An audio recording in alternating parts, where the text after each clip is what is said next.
Hey everyone, and welcome to your Java tutorial on if-else statements. As you can see, I have Visual Studio pulled up here with our Hello World program ready to go.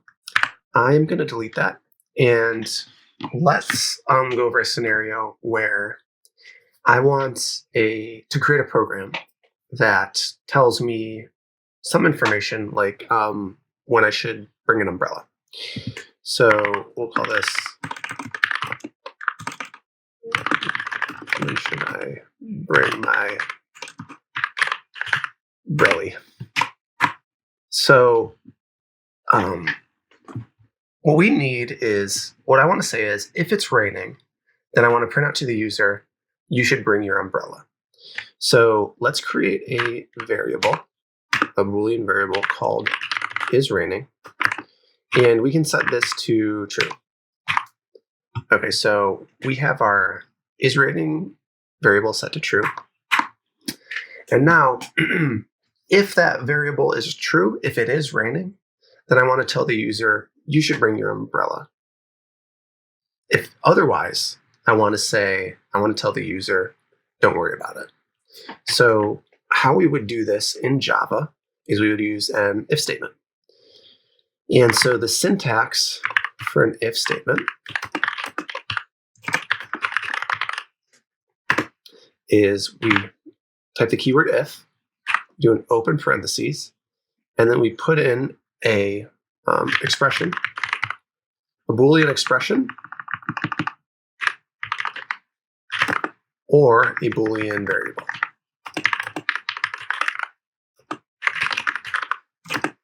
From there, we open up the scope and we put in our instruction. Right, so this is the general syntax here. So let's write this down here. We use the if keyword, and we open the paren, and we'll put in our Boolean variable of isRaining. So we'll say if it is raining. We'll open up our scope here, our if statement scope, and we will print out to the user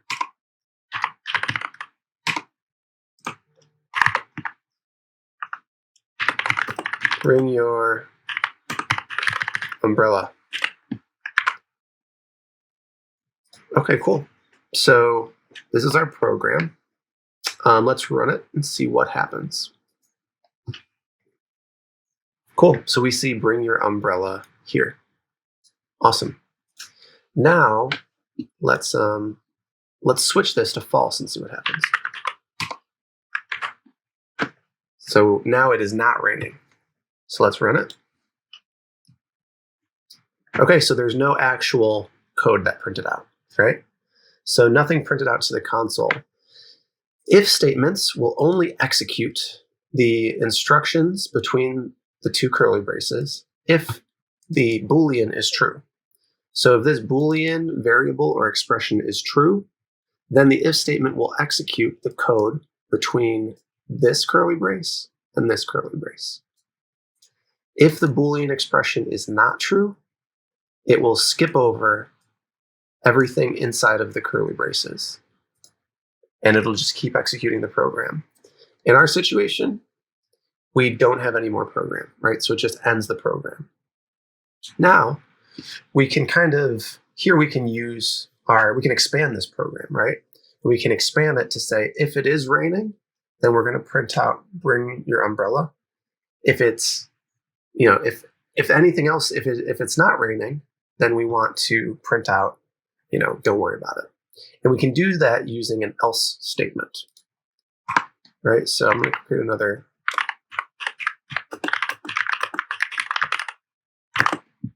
So this is the syntax for an else statement. Now, if statements can live on their own. Else statements can only live with if statements. The else captures all other conditions, right? So if we had you can put multiple conditions in an if statement. You can use your Boolean, as we discussed before, your Boolean operator, and you can say and another thing, or this, whatever. And it'll evaluate all of them as one expression. And then the result of that expression is either true or false, and you will either execute this or not. If you don't execute this, we can put in an else statement, and it will it'll run its own instructions. And so an else statement looks like this.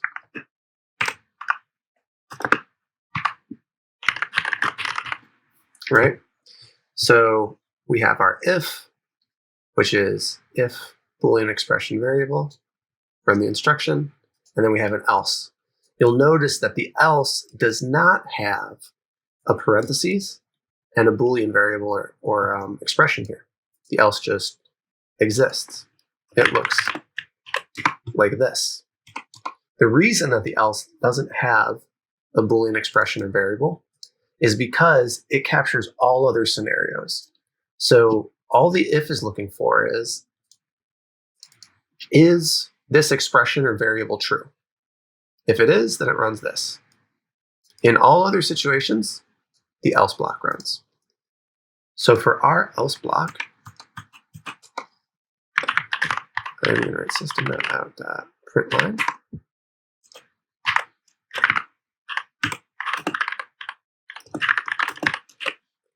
We'll say don't worry about it. Cool. So now before, I'm going to run this again. And before, when we ran it, is raining is false, and we didn't see anything. Now let's run this and see what happens. Awesome. So we see don't worry about it. Perfect. So what I'd like to do now is I'd like to expand this program even more. I'd like to know when I should buy an umbrella. And so if I should have bought an umbrella, I want it to say you should buy an umbrella. And I'm going to evaluate that based on, is it raining? And I'm going to create another Boolean here. We'll say has umbrella. And we're going to set that to equal false. So now we have this has umbrella Boolean. Something else you can do with if statements is that you can nest them. So what I'd like to do is inside of my if statement, I'm going to write another if statement. And this if statement will check has umbrella. And if it's true, if you have an umbrella, then we are going to print out, bring your umbrella. If it's not true, and we don't have our umbrella, then I'm going to print out,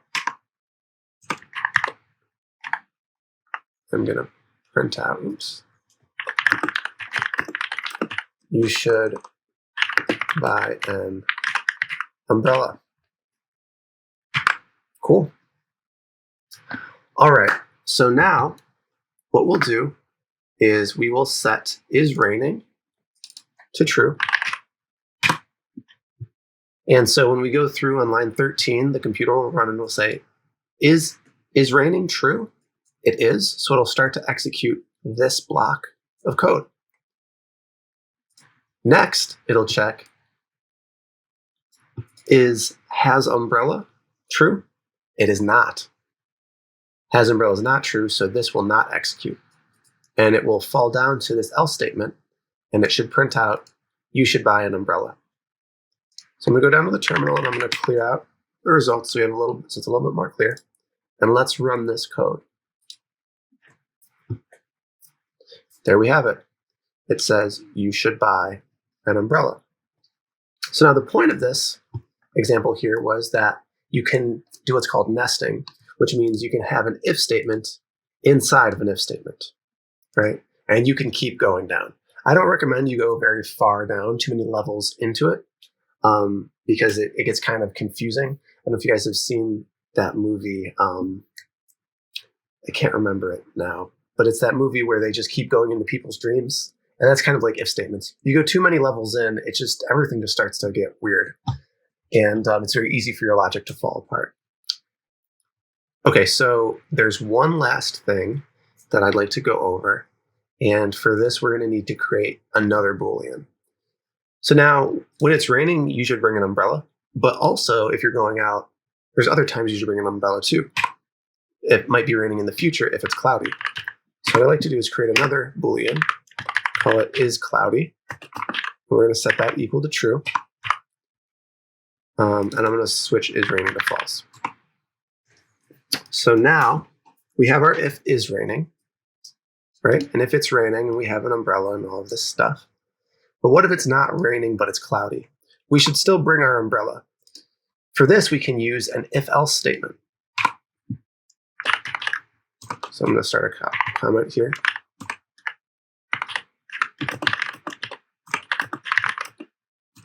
The syntax for an if-else statement is you write an if-else, and then it works the same as an if statement from there. So if-else, and you write a Boolean expression or Boolean variable. And if that expression or variable is true, it will run the instruction or the instructions inside of the parentheses here. So let's write an if-else. Oh, sorry, I think I've got it flipped in my head. It's else if. My mistake here. I get that flipped in my head sometimes a little bit. So it's else if. Else if. Sorry about that. I got it switched around. So now let's check is cloudy. So we're going to say else ifs work in the same way that if statements work, but this else if only executes if this if statement fails first. So if this is false, then we'll fall down to the else if and check the else ifs condition. If that's false, then we'll fall into an else. Now you can put as many else ifs as you would like. It can keep going and keep going and keep going. It's a way to chain together a lot of different conditions. So we'll say if it's raining, you should bring an umbrella, but also if it's cloudy, you should bring an umbrella. So, system.out.println.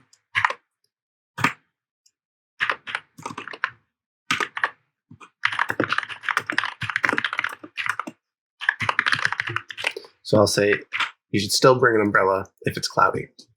And so now we have is raining is set to false. So this if condition is false. This will not execute. And it'll fall down to this else if. Now is cloudy is true. So this will now execute. And like I said, you can just keep using else ifs, else ifs, else ifs. However, you can only have one else. You can only have one else because the else catches everything.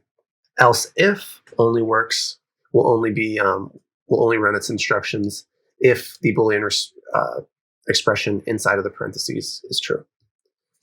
So let's run it.